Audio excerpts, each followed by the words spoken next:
Hi, I'm Theresa from Sisterhood of Strong, And I'm Sarah Torino from Torino Fitness. and this is Two Trainers Talking, a show where two trainers talk about different topics to help you get healthier, you get happier, and you get more peaceful. Because getting healthier shouldn't be complicated, or expensive, or difficult. So today's topic is mobility, and I have to tell you, Sarah asked me, what should we talk about next time? And I said, let's do flexibility. And flexibility is this new thing it's not new to me to be thinking about flexibility as an integral part of my programming. And so I thought, let's talk about that. And Sarah said, I really don't use the term flexibility anymore. I use mobility. And I was like, all right, we've got to talk about it. I got to hear this. So I'm really excited about our topic. And the reason I think it's so important and why I felt like we've got to go ahead with this is flexibility is so integral, because if we are constantly making ourselves stronger, and often that means the muscle is tighter, what's going to happen? What's if we're just tighter and tighter and stronger, tighter, and there's no other type of work, what will happen? So the first thing we wanted to talk about is why is that even important? Why is mobility important? So Sarah, why is it important to you? Well, why it's important to me and why it's important for me to teach people is simply because mobility helps you to move better. It helps you to, how I define mobility is the ability to move a joint through its full range of motion. And so if you can't take a joint through a full range of motion, what happens is you start having compensatory movements that aren't necessarily supportive of your moving. So I'll give you an example. Two areas, this is honestly for me the bread and butter of mobility training, is if you look at the human body, particularly in this day and age, what tends to happen is I'm on my phone, I'm on my computer, everything is, the shoulder starts to round forward. There's this new phenomenon called tech neck, because everybody's jutted forward and they're here.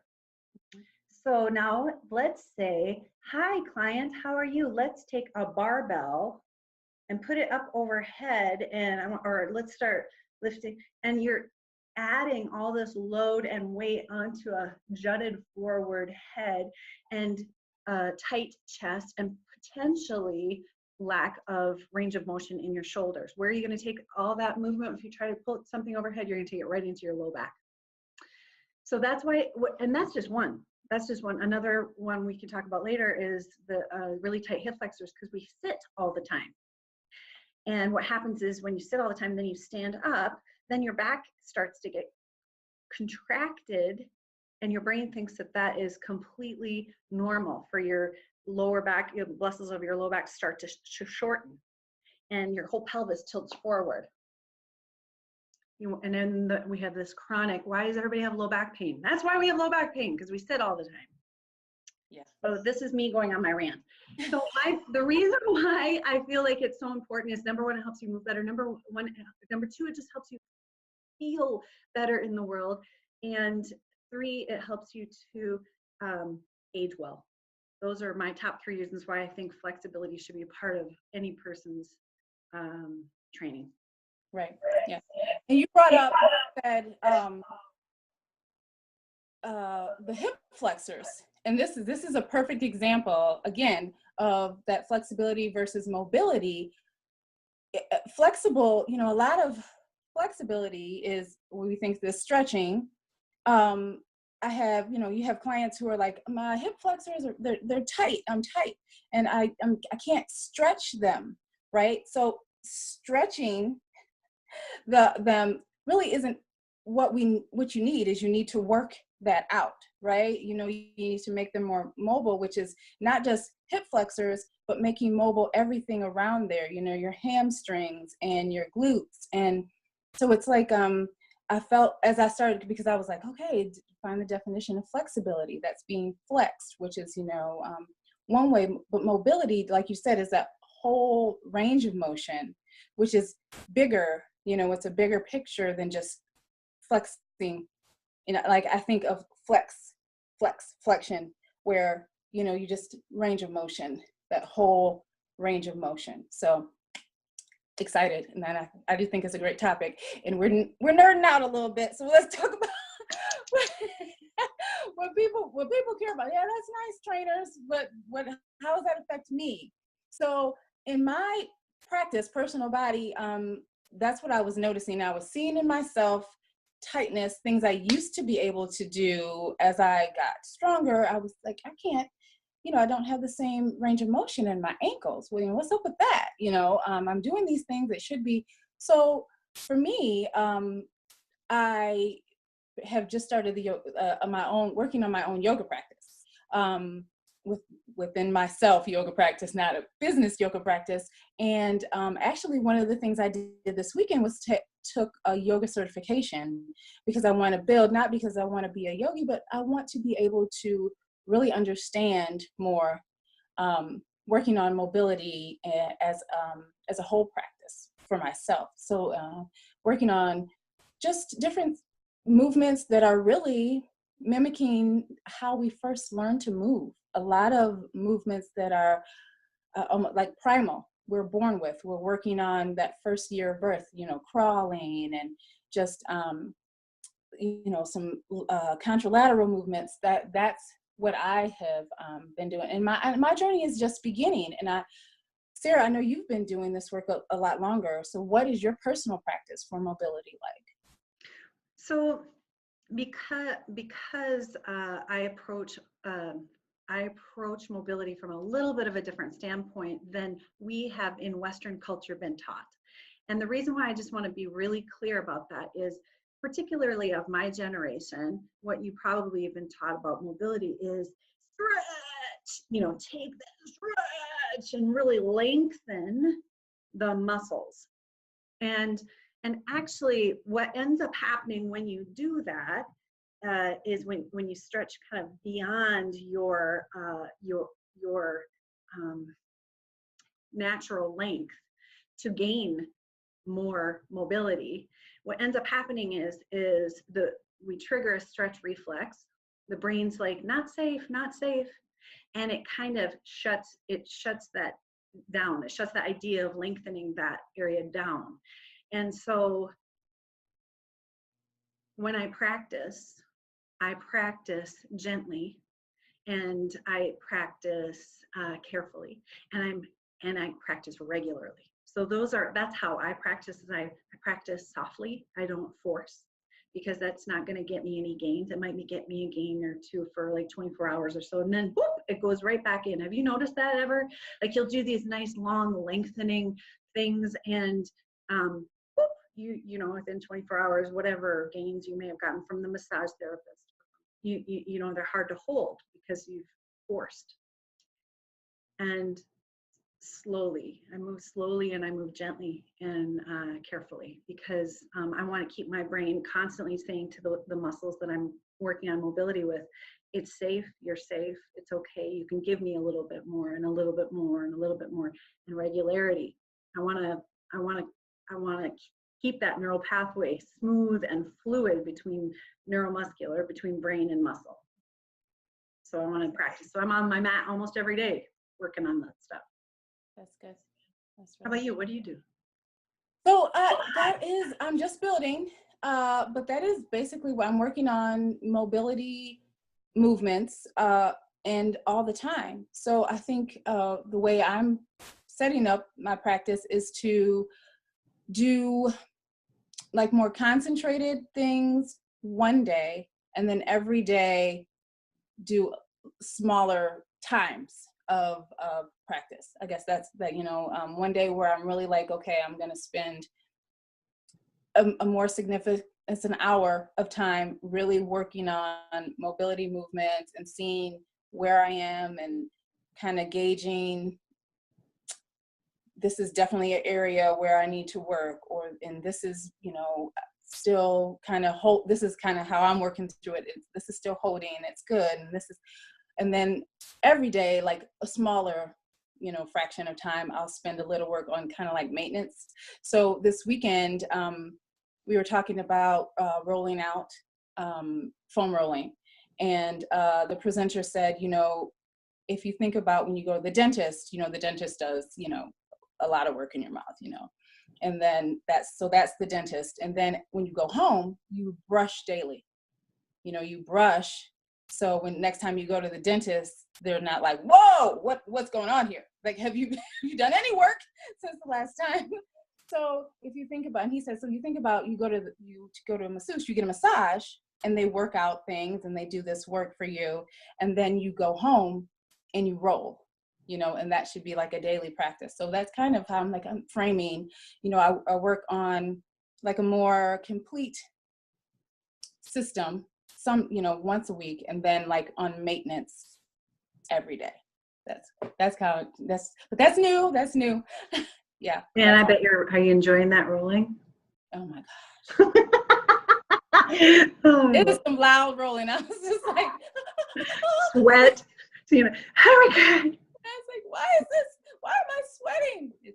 And then it's so good though. It is, it's at the time, it's not very fabulous, but so good after. It just, in the rolling, it's so interesting. Yeah. Nice. So yeah, I was going to say, you go. Well, so the last thing we wanted to say, and I know you're going to have more than I am, because my practice is just starting. Recommendations on, okay, you gave me this information, flexibility, mobility, it's all important.